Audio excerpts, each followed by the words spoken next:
how does creatine supplementation work?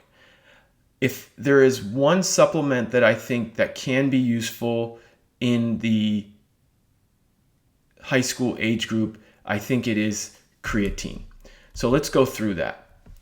Well, when our muscles do work, they're using energy by converting something called ATP. And so ATP is kind of what comes from after we eat all our food, the body breaks it down and it creates these little packets of energy called ATP.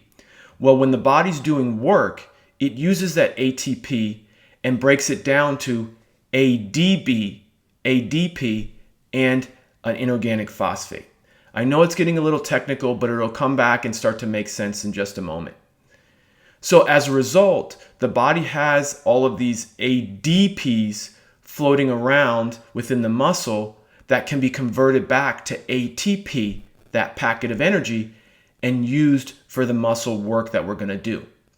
Well, creatine supplements provide an extra phosphate group, an inorganic phosphate group that combines with those ADPs to create new ATPs. So basically creating more ATP within the body that can be used for energy. As a small side note, ATP is sold as a supplement, but it does not pass the test of a great supplement. It cannot be absorbed in the body, and it's not a supplement that has any basis in research. I would not suggest that at all. So creatine monohydrate, on the other hand, does pass the test.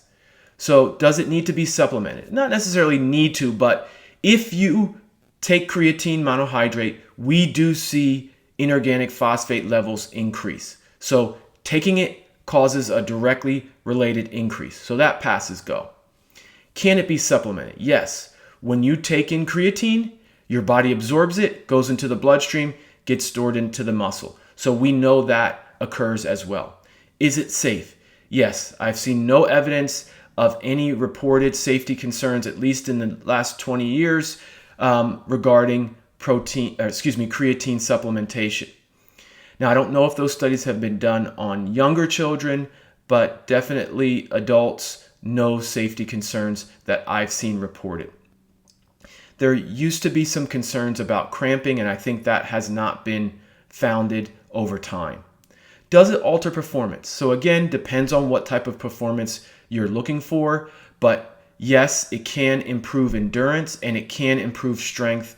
Multiple studies showing this, what we call meta-analysis. So a study that looks at lots of other studies and kind of puts all the data together have shown that those products do alter performance in certain ways. And then does it make sense? Yes, I just explained that there's ADPs, you're adding a phosphate group, those combine together to give you ATP and increase energy for your workout. So the typical supplementation protocol is about 3 to 5 grams per day. Some do recommend a loading dose for the first 5 days, but I've seen conflicting evidence on that, and I don't think it's very strong to support the need for a loading dose. Just keep in mind there are several versions of creatine. So there's creatine hydrochloride, creatine ethyl ester, creatine magnesium chelate, and so I think that can be really confusing when you're in the market space. And just know that creatine monohydrate is the most tested and it's most effective, and so I would stick with that.